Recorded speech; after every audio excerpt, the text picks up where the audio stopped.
So, good morning everyone. We'll start our class today. Our topic will be osteomyelitis.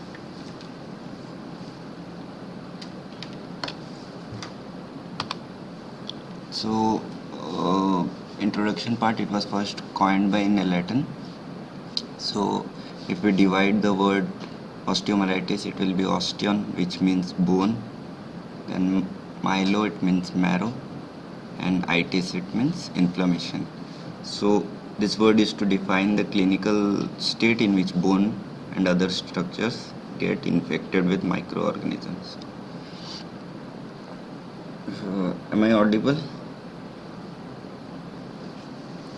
I think you might be able to hear. Okay.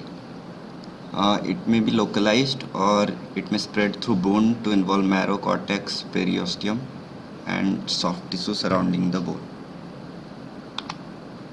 So we'll go to definition.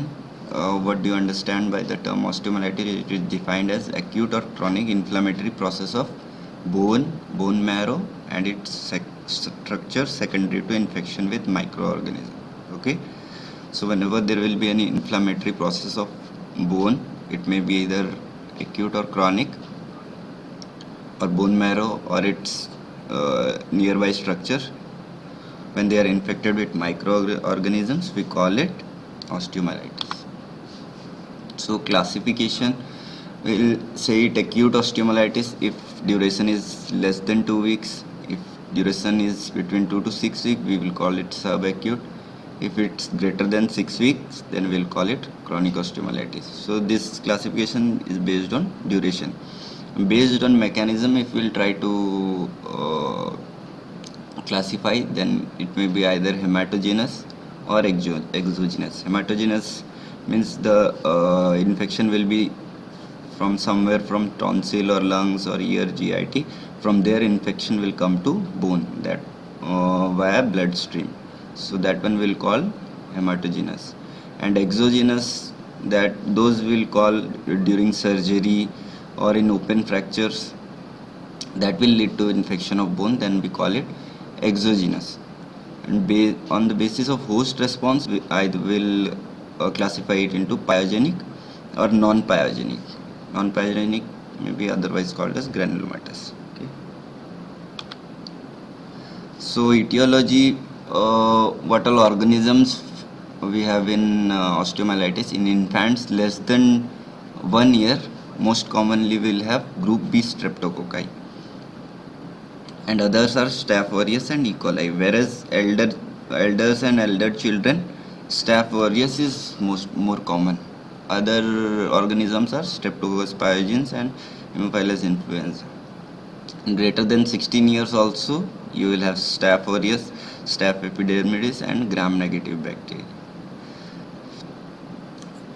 Salmonella is more often associated with patient having sickle cell disease, and IV drug abuses patient, they usually have Pseudomonas. So this was etiology. So first we'll come to acute osteomyelitis. Acute osteomyelitis, when it usually it happens in infancy and childhood. Males predominance we have, and location is almost nearly more than 90% of cases. Location will be metaphysis of long bone. Why we have common in metaphysis of bone, I'll show you later. So causes may be there may be like poor nutrition, unhygienic surroundings. They may facilitate the bacterial inoculation. Etiological agents in infants less than 1 year, again we'll have group B streptococci. Greater than 1 year to 16 year, we will have Staph aureus commonly. So now coming to pathogenesis, very important. Introduction of bacteria. First, there will be introduction of bacteria from outside, either through a wound or continuing from a neighboring soft infection. Will be homogeneous from existing focus, as we saw somewhere from lungs, somewhere from GIT or tonsil or ear infection, throat infection, will have hematogenous spread. Okay. then it will reach to the bone via the blood stream. Then it will form a infective emboli there. Okay, infective emboli will then enter the nutrient artery which is supplying the bone. Through the nutrient artery, the infective embolus will get inside the bone. Then it will get trapped in vessel of small caliber. These metaphyseal vessel, they will get trapped. Okay, these bacteria will be trapped here.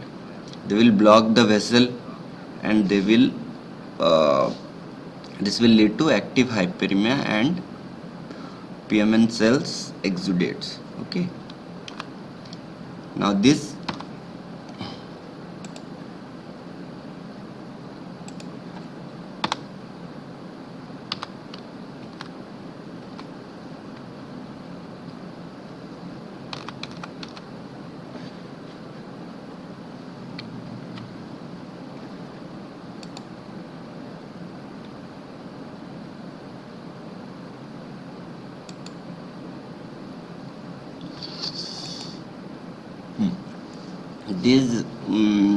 then it will cause hyperemia, and the bacteria we have they will get immobilized there,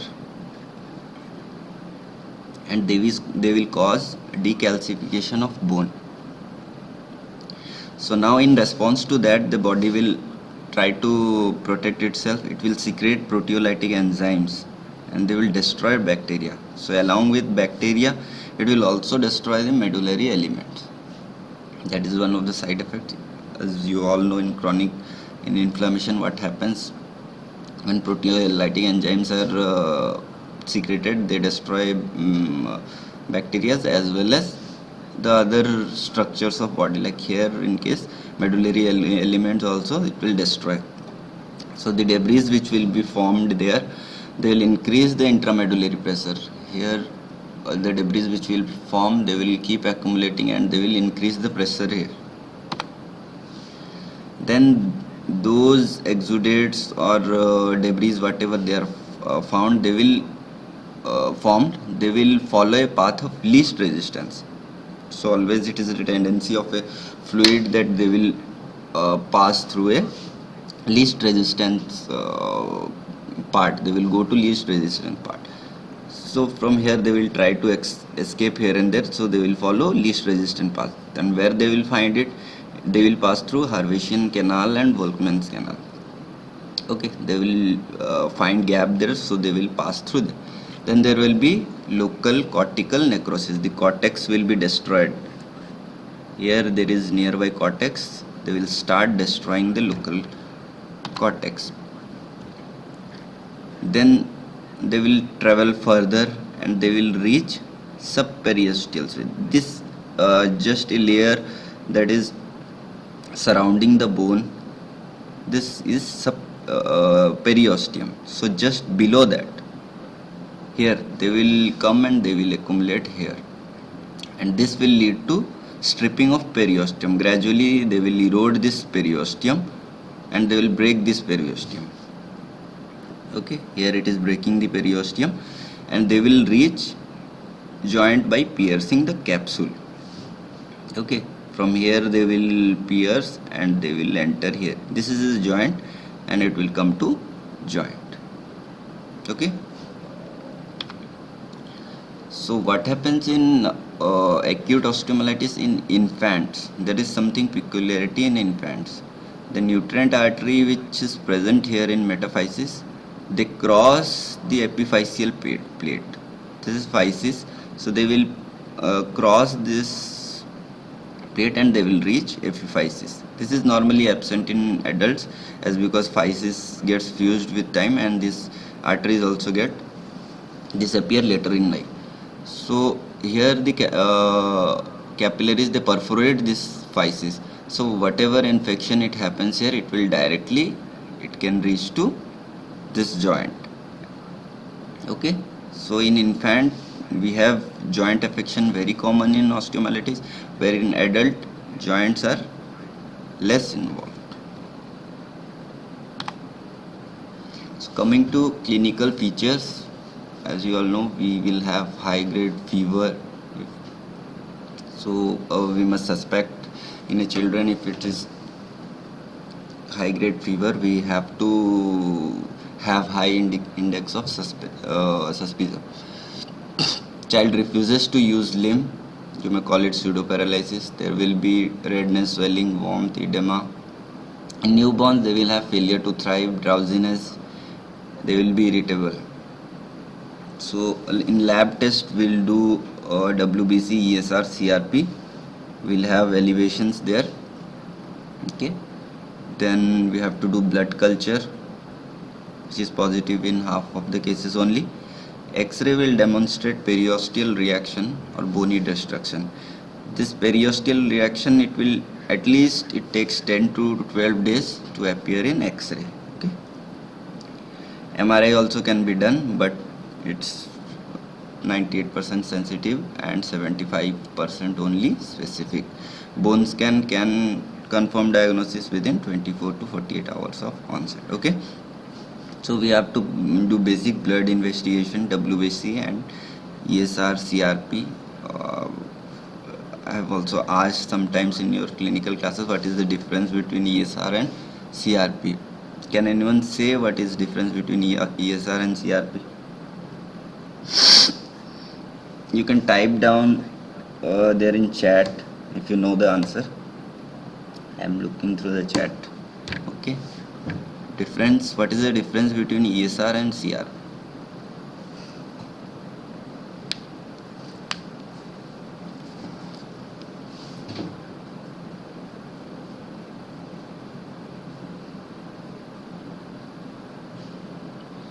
Both are biomarkers of inflammation, but there is some difference in them.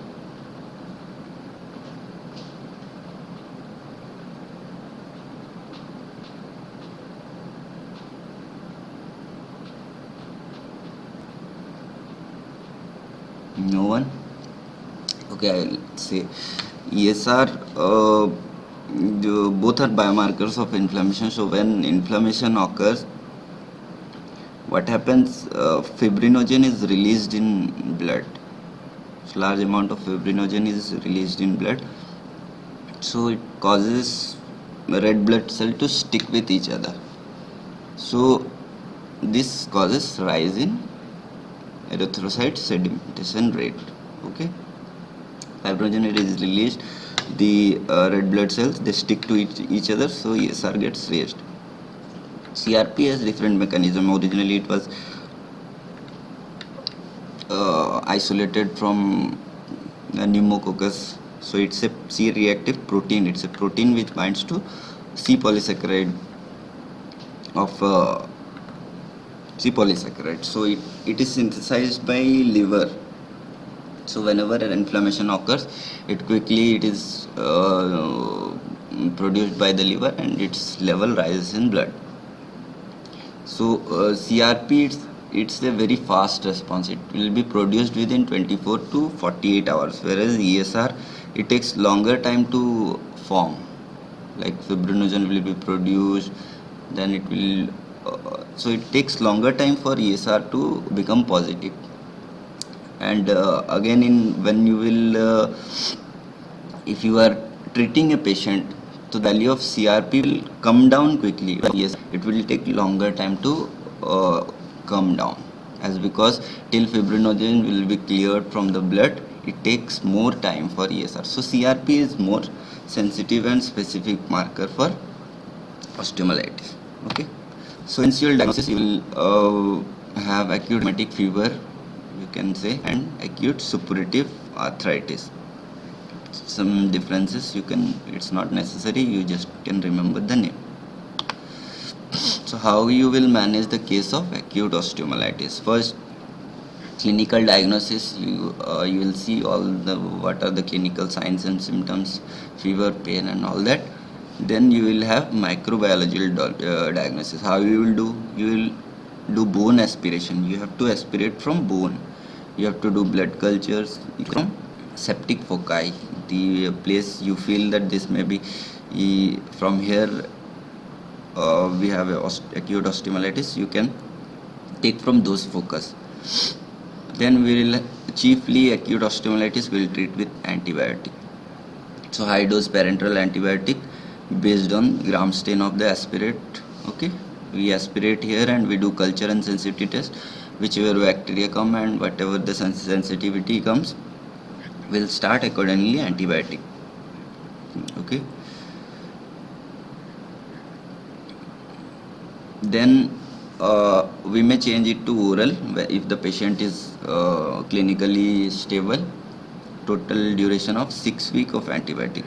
If patient has not become stable, his symptoms have not improved, we can continue the parenteral antibiotic for 4 to 6 weeks. Okay.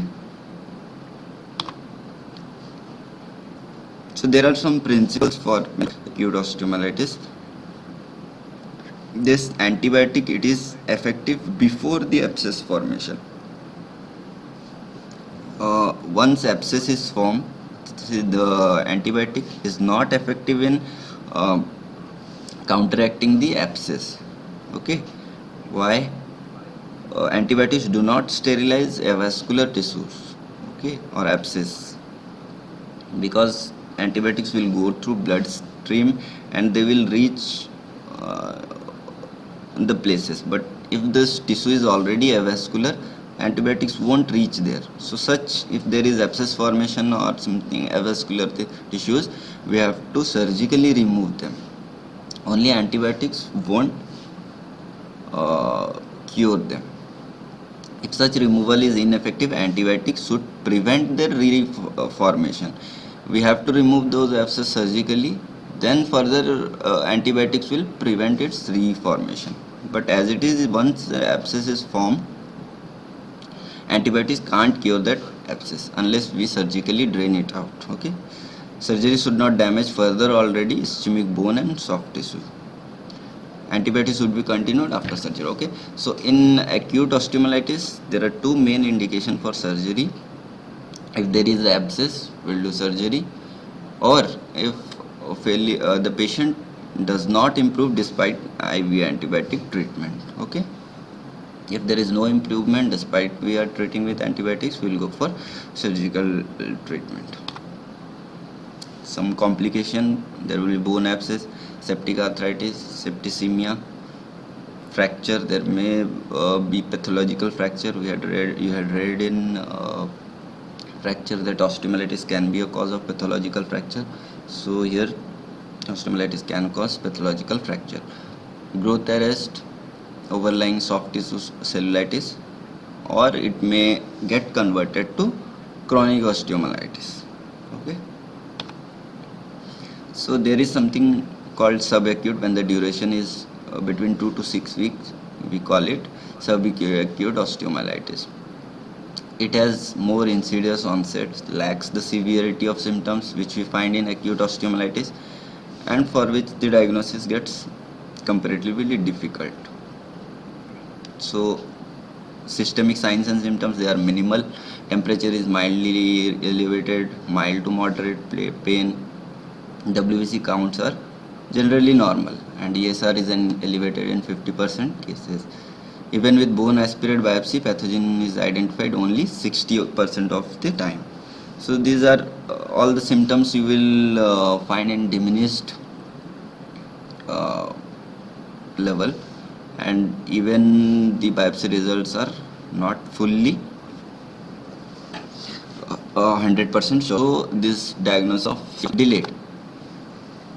So why we have subacute cohorts? There are some reasons, like if the host resistance, if body resistance is very good, it will restrict the bacteria and it will diminish its effect. Decrease virulence of bacteria. If bacteria is less virulent, then also we'll have subacute course. Or if we are administering antibiotics before the onset of symptoms, if symptoms have not come in patient and we are giving them antibiotics prior to that, then also it will be restricted to subacute stage. Staph aureus and Staph epidermidis are common predominant organisms. Treatment for simple abscess, IV hours, and followed by 6-week oral antibiotics.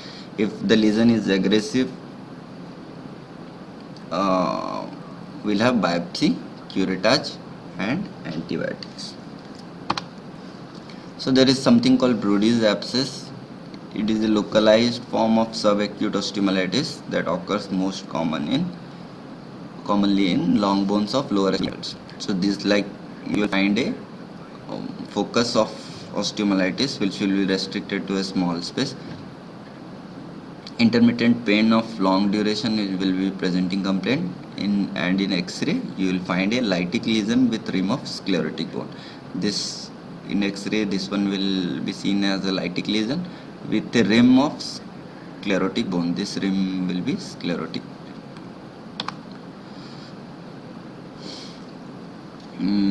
Now coming to chronic osteomyelitis. So what is chronic osteomyelitis? It is a severe, persistent, incapacitating infection of bone and bone marrow, okay, with a discharging sinus. You can add it if you want to the definition. A severe, persistent, incapacitating infection of bone and bone marrow with a chronic discharging sinus. So etiological agents, as usual, Staph aureus is most common. Then comes streptopyogenes, E. coli, Pseudomonas, and Staph epidermidis. This one, it is common in surgical implant patient. So what are the clinical features? Most important clinical features is pain. So in pain we'll have something called Wallenkamp phenomena. So this pain, it is on a cyclical basis. So when the pus will get engorged inside the cavity, it will get accumulated slowly, and slowly the intramedullary pressure will increase. As the intramedullary pressure increases, patient will have pain. He will have severe pain. But a point will come when the pus will get discharged from the sinus. Pus will come out, it will find its way, and it will come out through the sinus. As soon as the pus comes out from the sinus, the patient gets relief. So he will have a cyclical episode of pain. This particular phase of exacerbation and relief, it is called Wallenkamp phenomena. It's cyclical. It is a type of cyclical pain. Okay, there will be fever, there will be redness, bony tenderness. If you palpate the bone, it will be tender, and irregular thickening of bone. You can feel the irregular surface of the bone if you palpate it with your hand. There will be discharging sinus, and important thing is discharge is different from other sinuses. Here sometimes you will have bone pieces coming out from the sinus. Small pieces of bone, they will come out through the sinus, and the discharge will be purulent or seropurulent. Okay, there will be soft tissue contractures and scarring. There will be wasting of muscles, and there may be exposed necrotic bone. So in pathogenesis of chronic osteomyelitis, how it results. So inadequate treatment of acute osteomyelitis, or if there is foreign implant or open fracture, this may lead to chronic osteomyelitis usually. So what happens there? There will be inflammatory process. It will continue gradually, it will continue with time, and the infection will be persistent, and it will continue to grow and grow. So this infection, it will lead to increase in intramedullary pressure due to inflammatory exudate. Then they will cause stripping of periosteum. So when the periosteum is stripped, the supplying blood vessels, they will be hampered. Their blood supply will be hampered. Vascular thrombosis is caused, then which will lead to bone necrosis. Bone will die if blood supply is stopped from reaching it. So this bone necrosis is called sequestrum, and in response to sequestrum, new bone formation occurs, which is called involucrum. Sequestrum and involucrum will what are they, how are they, will discuss it later. So this is somewhat it will look like sequestrum, okay, and this gray part it will be called as involucrum. So here in schematic diagram, this is sequestrum, and this part B is involucrum. The involucrum is the subperiosteal newborn, immature newborn. This is subperiosteal, this is periosteum, this brown line is periosteum, and this part which gets formed in response to sequestrum, it is called involucrum. This is a immature newborn that is formed, okay. And what is involucrum? Involucrum is a piece of dead bone surrounded by a infective granulation tissue, okay. You must mention infected granulation tissue, because only if you hold a piece of bone, that is not sequestrum. When a dead piece of bone, it is surrounded by infected granulation tissue, we call it sequestrum. And this is sinus tract. So multiple openings appear in this involucrum, through which exudates and debris from sequestrum pass via sinuses. So they will make the tract, and they will pass from here. Here you can see in the image, first there will be initial site of infection, then it will grow bigger, it will block the blood supply, then this pus will get to this subperiosteal space. This is periosteum, just below that means subperiosteum. So this abscess will be formed in subperiosteal space. Then again it will, through the sinus tract, it will come out. So you can see here, as you have already seen, this is sequestrum, dead bone. This part is involucrum. This black dotted part is involucrum, okay. Here again one more image. This is involucrum, this is small pieces of sequestrum, and this is sinuses.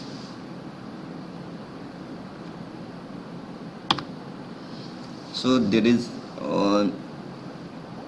a classification for chronic osteomyelitis. So we will categorize into two things, and based on that we will classify anatomic, what is anatomic type, and this physiology class. So combining these two, we can have 3 into 4, 12 stages of chronic osteomyelitis. So type 1 is medullary. When the chronic osteomyelitis, it is confined to medullary cavity, okay, it will be confined to medullary cavity, we will call it type 1, okay. This is Tierney and Miller classification. Type 1 is medullary, if it is restricted to medullary canal.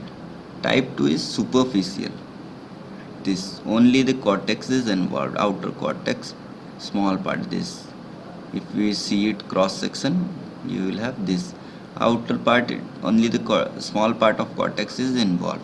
So this one we call superficial. Number type 3 is localized, okay.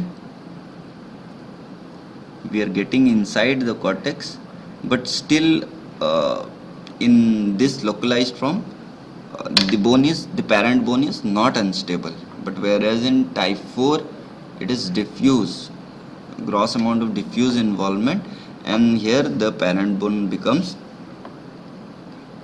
unstable. And physiology class is for host. If A is for normal host, B is for compromised host, and C when the treatment worsens the disease. So this way we will classify the host, okay. So this again you can see medullary, it is restricted to medulla. Superficial, only superficial part will be involved. Localized cortical, it means it cannot be taken out without compromising the stability of the bone.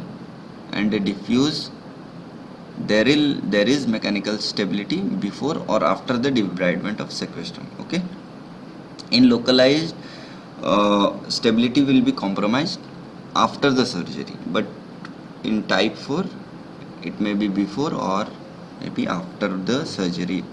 You can remember it, you can remember the letter MSLD, medullary superficial localized diffuse. It's very important classification, you will not find in your book, but you can remember it. So differential diagnosis for chronic osteomyelitis. In tumor we can have Ewing sarcoma, osteoid osteoma, eosinophilic granuloma, lymphoma, osteosarcoma. Second important is tubercular osteomyelitis. There is difference in discharging sinus between tubercular and chronic osteomyelitis. When we say osteomyelitis, we generally mean pyogenic osteomyelitis. If it's tubercular, we have to mention it tubercular osteomyelitis. But if we are saying simply osteomyelitis, that signifies bacterial osteomyelitis. Okay. So there is difference between sinus tract or the discharge coming out from tubercular and a bacterial osteomyelitis. So in bacterial osteomyelitis, you will have thick seropurulent or purulent discharge coming out from the sinus, whereas in tubercular osteomyelitis it will be thin and watery. Okay. Second, the margins here in tubercular osteomyelitis, they will have slightly bluish appearance. Okay, and the edges of the sinus, they will be undermined. Okay, so these are the 2-3 differences. How you can know clinically, you can guess whether it may be tubercular or it is bacterial osteomyelitis. Now third differential diagnosis, you can have stress fractures may sometimes mimic chronic osteomyelitis. Miscellaneous osteonecrosis, fibrous dysplasia, Paget's disease of bone, hypervitaminosis A, hemophilia. Sometimes this may mimic this chronic osteomyelitis, features of chronic osteomyelitis. So now coming to the treatment part, so first how we will investigate a case of chronic osteomyelitis. First of all, you have to clinically evaluate the patient, the signs and symptoms and all those features. First you do a clinical examination. Then first basic investigation you do is X-ray examination. What we see in X-ray, there will be bone resorption and patchy loss of density. There will be loss of density. Now first let's consider a normal X-ray. Normally a radio opaque thing, it will be seen whiter than the other. So whenever a radio opaque thing comes in X-ray, we find it's looking white. If it's radiolucent, then we find it's black. Okay, so here in X-ray there will be osteolytic lesion, which will be less denser as compared to the normal bone. It is less dense, so it is looking little bit black. Okay, there will be thickening and sclerosis around the bone. Okay, thickening and sclerosis will find around the bone. As you all know, involucrum, the new immature bone formation will take place, so bone will be thickened. Irregular cortical thickening, cortex will also get thickened. There will be sequestrum, there will be involucrum. Loss of corticomedullary differentiation. What does this mean? Suppose we take this ulna, this middle part which is looking black, it is medulla, and this more whiter part, it is cortex. So in a normal bone we can clearly distinguish between a medulla and a cortex, but whereas in case of osteomyelitis, this differentiation which we are seeing, it will be somewhat hazy, or you can't differentiate whether this is cortex or medulla. So gradually I will show you few X-rays. You will be able to better appreciate what is this loss of corticomedullary differentiation. There will be focal cortical defects. So those sinus which will be formed, they will be seen as a defect in the cortex. So sometimes we call it cloaca. Second investigation is cyanogram.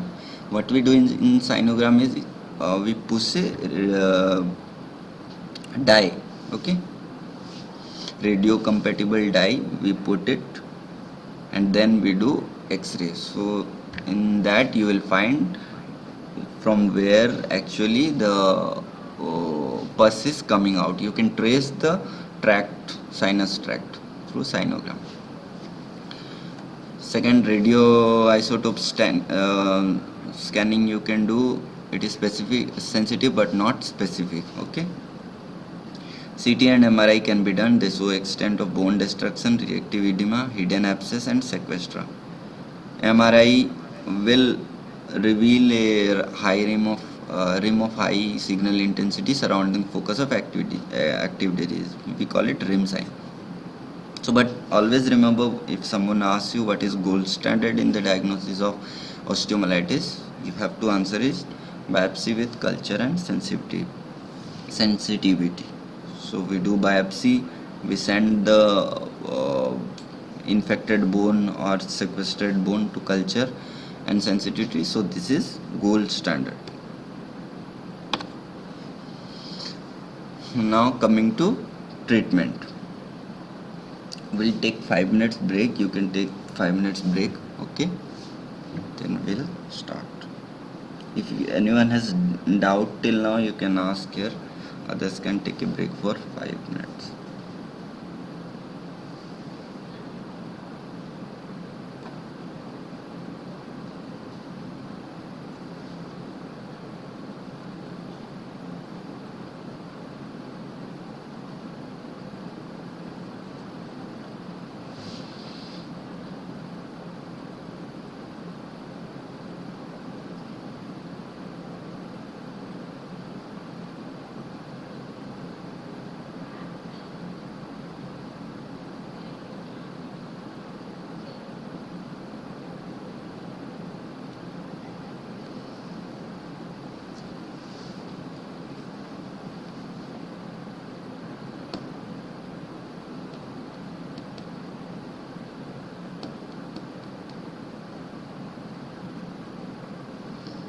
So no doubt, very good, that's very good.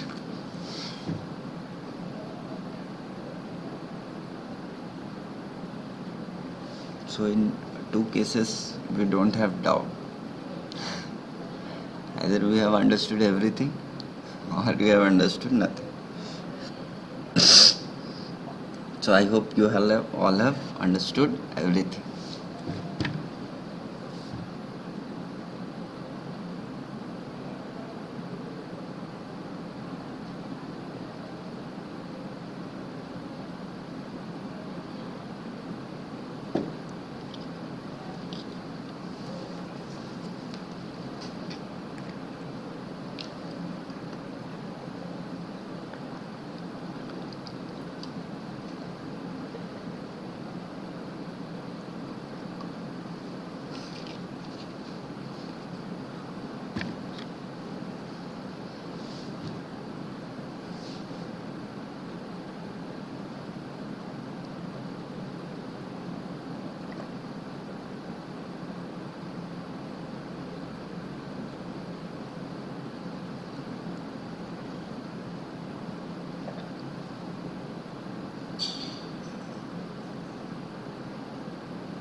Hello, हाँ हाँ, क्या हुआ? हाँ ठीक है.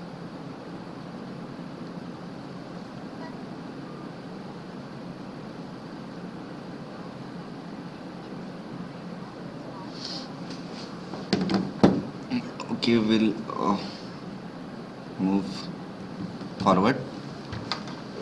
So treatment of chronic osteomyelitis is usually a challenge. It's almost very difficult once chronic osteomyelitis sets in. So it is challenging for surgeon, and it is quite very difficult. So in addition to antibiotics, surgical debridement and reconstruction is necessary. So what are the objectives of treatment? First, we have to remove the dead part of bone which is formed inside the cercostrum. Second objective is to find a method by obliterating any dead space left after debridement. So if we are removing a big chunk of bone, dead bone, then there will be a defect will be created. So we have to fill that defect. What are the methods how those defects can be compensated or they can be filled? We'll discuss it subsequently. Third objective is to obtain a soft tissue coverage of the exposed bone. Okay, we have to cover it with soft tissue, some muscle or some flaps, muscle pedicle flaps or something else. So we can't leave the bone exposed to outer environment. It will only cause it will get converted to sequestrum. So three principles we have. First, we have to remove the dead bone. Secondly, we have to obliterate the dead space. Third is we have to obtain a soft tissue coverage. Okay. So the goal of surgery is to eradicate the infection by achieving a viable vascular environment. So what are the different procedures, surgical procedures? Number one is sequestrectomy. As the name suggests, we have to remove the sequestrum. We'll make a small window through the bone, then we'll take out the sequestrum. Okay, very simple. Sequestrectomy, removal of sequestrum. So before doing surgery, we must be aware that we have to wait for adequate involucral formation before performing the sequestrectomy. Okay. Second procedure is saucerization. We'll sometimes only just making a window will not be sufficient. We have to saucerize the bone. We have to create a saucer type structure there. We have to cut the bone in such a manner that it remains totally open, so that free drainage of pus is can be done through that saucer shaped gap which we are making. So this is, if this is sequestrum and this is involucrum, so we'll create a saucer like this. We'll create a saucer. Okay, so that everything is removed. So sequestrectomy 2 is saucerization. Third is curettage. So what do we do in curettage? We take a curette like thing. Suppose this is curette. This is sequestrectomy. Okay, we are removing the sequestrum. This is green color sequestrum. It will remove the sequestrum. Curettage, what we will do? We'll take a curette. This is something scoop like structure. Curette, it's an instrument. So we'll keep curating, we'll keep scratching it till we are removing all the dead and necrotic part from here. How we will know a normal looking bone we have reached? There is something called paprika sign. Do you know what is paprika? Paprika is something like it's a capsicum. It's a variety of capsicum, I think, sweet capsicum. Okay, so just like it is red, you will have active punctate bleeding bone. You keep curating. Once you reach the dead bone, they never bleed, but a viable bone, a living bone, they will bleed. They will have small bleeding. So if that comes, we know a living bone has been reached. So we can do curettage up to there till we find paprika sign. Okay. Fourth is excision of infected bone. We can remove the bone completely, okay, completely or a part of it, those which will not compromise the function. Suppose we have chronic osteomyelitis in fibula. If we cut small part of fibula, then there is nothing harm, the function of limb will not be hampered, okay. So in such bones we can remove the uh, infected bone. We can also do that in case of ulna, okay. Amputation. So in rare cases, if discharging sinus it gets converted to malignant condition, we can do amputation. There is something called Papineau technique. What is this Papineau technique? It has 3 stages of operation. In first stage you will do debridement and stabilization. What is this stabilization? Debridement means you are understanding will remove all the dead and necrotic tissues, bones. Stabilization, so this removal of dead things, dead structures, it will make the bone unstable. If we are removing a large chunk, then the bone may get destabilized. So we will stabilize it by means of some external fixator we will fix from outside the bone, or we will pass from some intramedullary nails. So we have to stabilize it with the help of implants. In second stage we will do grafting, bone grafting this is. So we will take cancellous grafts, usually we take from iliac crest.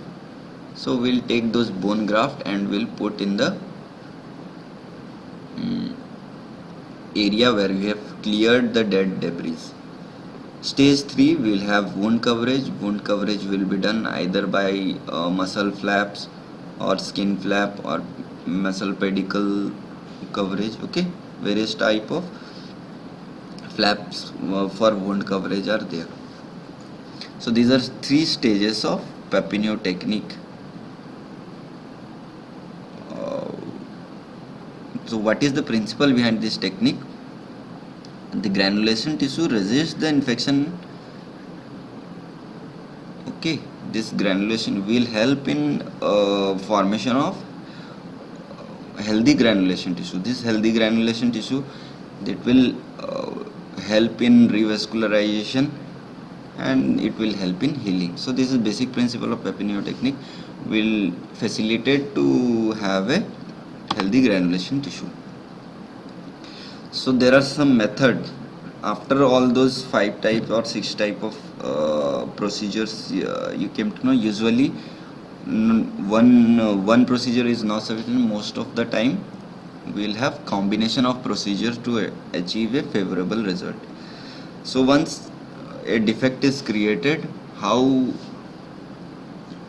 there are many procedures by which we will obliterate the dead space. So first is bone grafting with primary and secondary closure. Bone grafting, I said it, we'll take cancellous bone graft from iliac crest and we'll put it in the defect. Second is PMMA. What is PMMA? Polymethyl methacrylic acid, okay. It is in layman term you call it bone cement. So what is this bone cement or PMMA?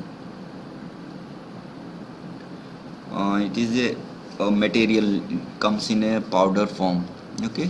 We have to mix it, and when we mix it, it forms a exothermic reaction and it becomes very hard, and we can put it. So it has multiple uses. First, it will be used to fill the defect. Secondly, the exothermic reaction which is created, it helps in further killing the microorganisms. Thirdly, we can have antibiotic impregnated PMMA, means there are some heat stable antibiotics like vancomycin, gentamicin. Heat stable, we have to, those don't get which don't get destroyed by heat, we can take those antibiotic and we will impregnate in this bone cement. So when we put this bone cement inside it, it serves as a for filling the defect, and also it serves for continuously delivering the antibiotic to the space. So as compared to IV antibiotics, you can have as much as 200 times more concentration of antibiotics in that area by use of PMMA. Okay. Third is local muscle flap and skin grafting with or without bone grafting. I've said it. Now fourth can be microvascular transfer of muscle or bony flaps, bone plus muscles. Use of bone transport, Ilizarov technique. I have explained it earlier also. What is this Ilizarov technique? So these are the 5 methods by which you can obliterate the dead space created after surgery. So there are some adjunct therapies for aiding the treatment in chronic osteomyelitis. First is hyperbaric oxygen. How does hyperbaric oxygen helps? It activates the complement system and helps in increasing the vascularity. Okay. Others are electrical stimulation, low intensity ultrasound, platelet rich plasma, and bone morphogenic proteins. These all can be used as adjunct therapies. So there is something called Gary's osteomyelitis or chronic osteomyelitis of Gary. What is this? It's a sclerosing non-suppurative chronic osteomyelitis. Okay, non-suppurative. There will be no pus. It begins with acute local pain, pyrexia and swelling. Pyrexia and pain may subside, but fusiform osseous enlargement persists. There will be only cortical thickening in this case. Okay, there will be no pus formation. Tenderness will be found only on deep palpation. There will be no discharging sinus. So it is a chronic osteomyelitis, but there is no discharging sinus and there is no pus formation. And also there will be no sequestrum. Okay. So what are the complications of chronic osteomyelitis? Most important, growth abnormalities. You can have shortening of limb, you can have lengthening of limb, there will be deformity, there will be pathological fracture, joint will become stiff if joint is involved, there will be in some case sinus tract malignancy, sinus tract gets converted to squamous cell carcinoma. Okay. So sometimes you get sequestrum as your short notes, so I will just explain what is sequestrum. Sequestrum is a piece of dead bone surrounded by infected granulation tissue and pus from parent bone. It is a complication of osteomyelitis. So it has two surfaces. Suppose this is sequestrum. It will have smooth inner and a rough outer surface. Both surfaces are not same. Okay, it has inner smooth and outer rough. How it is formed? Infection of the bone leads to increased intramedullary pressure, periosteum gets stripped, vascular thrombosis, bone necrosis, sequestra is formed. Okay. So what is the biological importance of this sequestrum? It serves as a foci for continuing infection leading to recurrent bouts of acute and chronic osteomyelitis. It takes usually 2 to 3 months for sequestrum to isolate and separate. Okay, 2 to 3 months usually required for a sequestrum. It's dense on X-ray than normal bone. Dense means it will be more white than normal bone. In X-ray, if you look, a sequestrum will look more white than normal bone.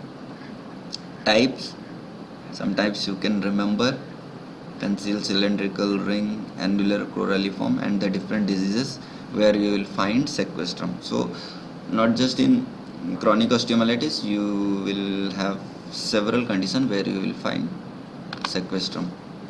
Based on consistency, you will have rice gland sequestrum, featherin, syphilis, sand paratype in TB osteomyelitis. Color black, you will have actinomycosis, green pseudomonas. Miscellaneous, you will have matchstick type in sickle cell buttonhole. You can remember if you can remember. Treatment is of course sequestrectomy. Okay. So this is some image I will show. This is sequestrum. It will look very much white, and little bit of dull appearance, it will be called involucrum. Here the thickening of this bone, periosteal thickening, we call it involucrum. Subperiosteal thickening, cortical thickening, we call it involucrum.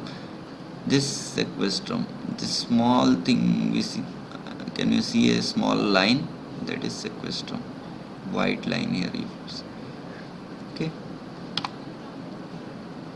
so that's all about chronic and acute osteomyelitis. It is very important for your theory point of view as well as for your practical point of view. So there are some x-rays. Let's see who can answer. What is this?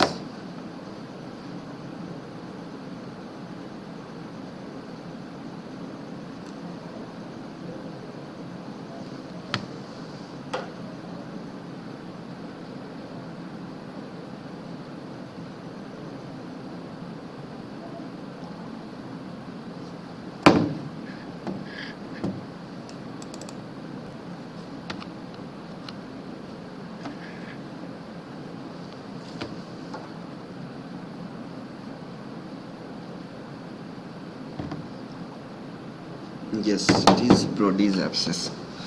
Very much you're right.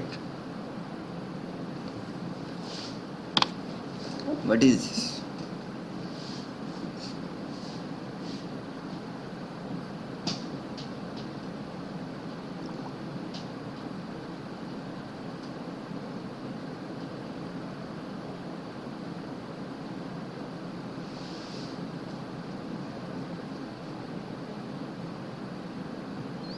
Subperiosteal abscess is not correct. You don't see an abscess this type of white. Here you are seeing an abscess, this white part. Abscess means it's just like water or something more thick consistency, so you find it a little bit of black. I said you, when the density will be more, you will it will look white, and when density will be less, it will look black. So this one was abscess, so it is looking black, but this is looking white, so it can't be abscess. Sequestrum is not correct. Involucrum is also not correct. Cortical thickening, you find in which condition? You find cortical thickening. I said you a variety of chronic osteomyelitis. What was that? Peculiar variety of chronic osteomyelitis.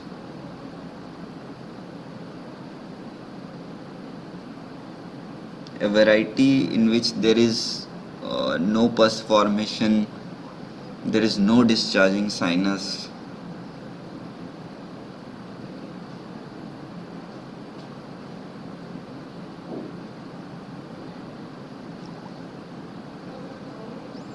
Not tubercular. Tubercular, you have discharging sinus, but the sinus is different in tubercular. Here I said you a condition in which we call it chronic osteomyelitis, but we don't have discharging sinus and we don't have pus formation. It is non-suppurative. So what was that? Gary's sclerosing osteomyelitis. Very good. It is Gary's osteomyelitis. Okay. Now what is this? This, what is this? And what is this thin line in the center?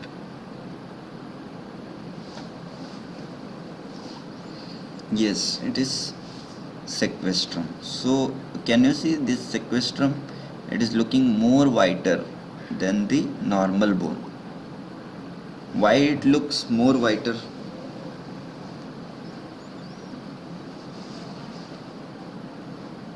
Can somebody answer? Why it is more dense? It looks white. That implies that it is more dense than the normal bone. It is denser than the normal bone. Yes, density is more, but why the density is more for sequestrum?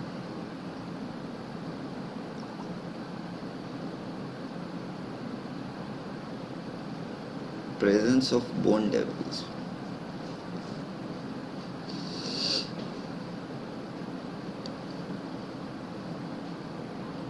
Why the density of sequestrum is more?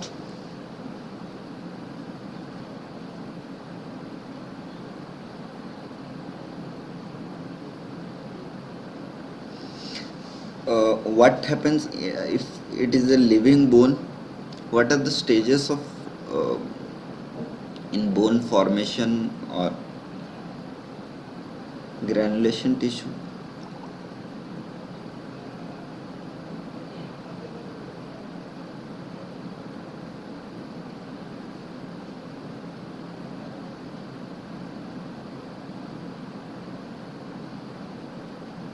So I will explain why it is looking more white. So it is a dead bone, it has become dead. In living bone, what happens is modeling or remodeling happens. So calcification, decalcification, they go continue side by side. But what happens in dead bone? It will fail to decalcify. All the calcification process is completed, but when the stage of modeling comes, it must decalcify. It must lose calcium. But this sequestrum, as it has become dead, it won't be able to decalcify, so its density will be higher than the normal bone. Okay, so we'll find it white. Here you see white, this line is sequestrum. Okay, and this hazy part, this is involucrum, immature bone. Here you can see clearly this is sequestrum, and this white this black thing that is surrounding, you can call it, that is granulation tissue. It looks infected granulation tissue, it will look like a black thing in X-ray. So there are two things which makes sequestrum easily visible on X-ray. Number one, I said you, decalcification does not occur, so it is more denser, so it will look more white. Secondly, this in the background of this granulation tissue, it will provide a contrast. Like if we put black and white, then it will make more contrast visible. So it's a factor which makes it visible more. And this is involucrum, new bone formation. Okay, so what is this? You can see.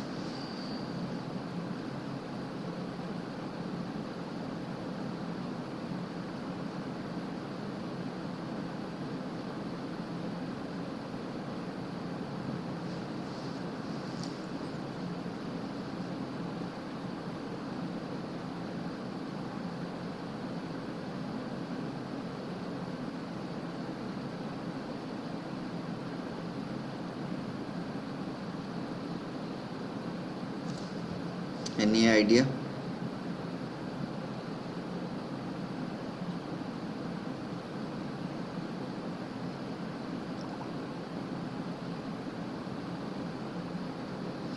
See, now by the time there is, you have known what is the difference between osteomyelitis acute, chronic, subacute.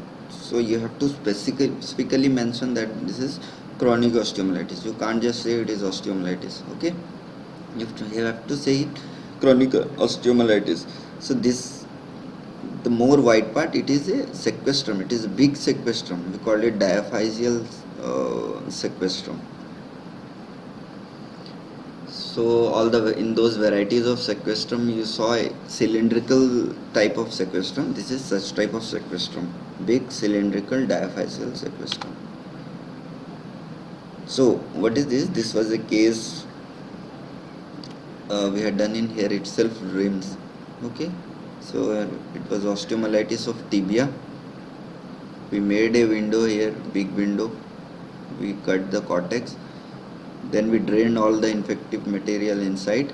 We did sequestrectomy. There was a sequestrum inside. We did curettage, and you can see these small beads, round beads. They are attached to a wire.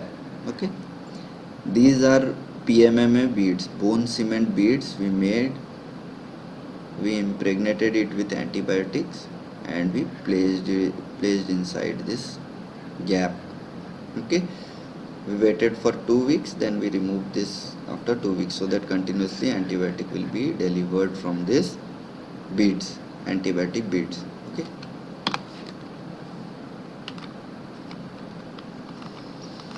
so that's all about today's class. So one thing I forgot to say you, why chronic osteomyelitis. It usually started with metaphysis. Any idea? There are some reasons why metaphysis is a favorable part for bacteria to start there. It usually doesn't start with diaphysis. It usually doesn't start with epiphysis. It always, not always, but most of the time, stasis of blood is one of the reasons. You are correct. Hairpin loop, very good. And sluggish blood flow is also correct. And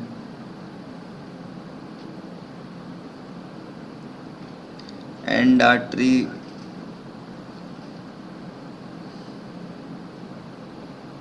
is there any other reason why metaphysis is involved?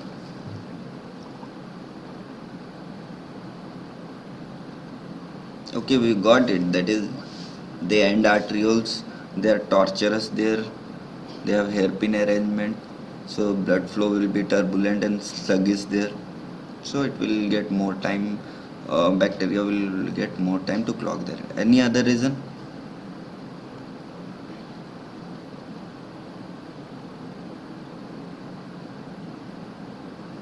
Highly vascular is not a reason.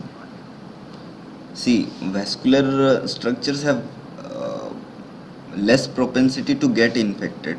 Like if it is highly vascular, then there will be lot of blood supply and we can quickly get rid of infection. But slow blood flow or this hairpin arrangement, these are the reason for favorable for bacteria. Not highly vascular is never a reason. In fact, vascularity is good. If vascularity is high, chances of infection, they get reduced. So is there any other reason apart from this? You all are correct. Very good. There are few more reasons. Absence of macrophages. Okay. In metaphyseal area, we have usually less number of phagocytes. So the phagocytic cells, they are lesser in metaphysis. So this is one more favorable point for bacterial organisms. So if their phagocytes are lesser in number, their chances are getting more better. Any other reason?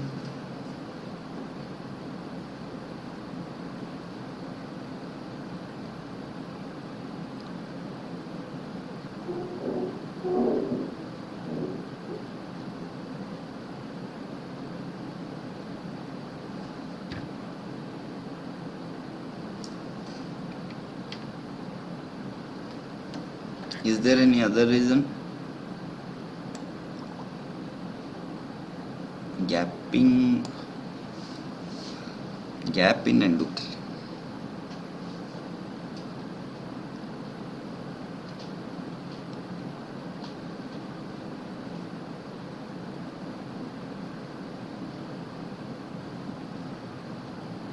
Okay. The growth, there is growth plate, so the cartilage cells, they degenerate. Cartilage cells are present in this growth plate. They, with time, they degenerate, continuously degenerate. So these degenerated cartilage cells, dead and apoptotic, they serve as a medium for this bacteria. They provide a medium or these dead things they provide a medium, they serve as a medium, so that these bacteria, they feed on those dead and debris, and they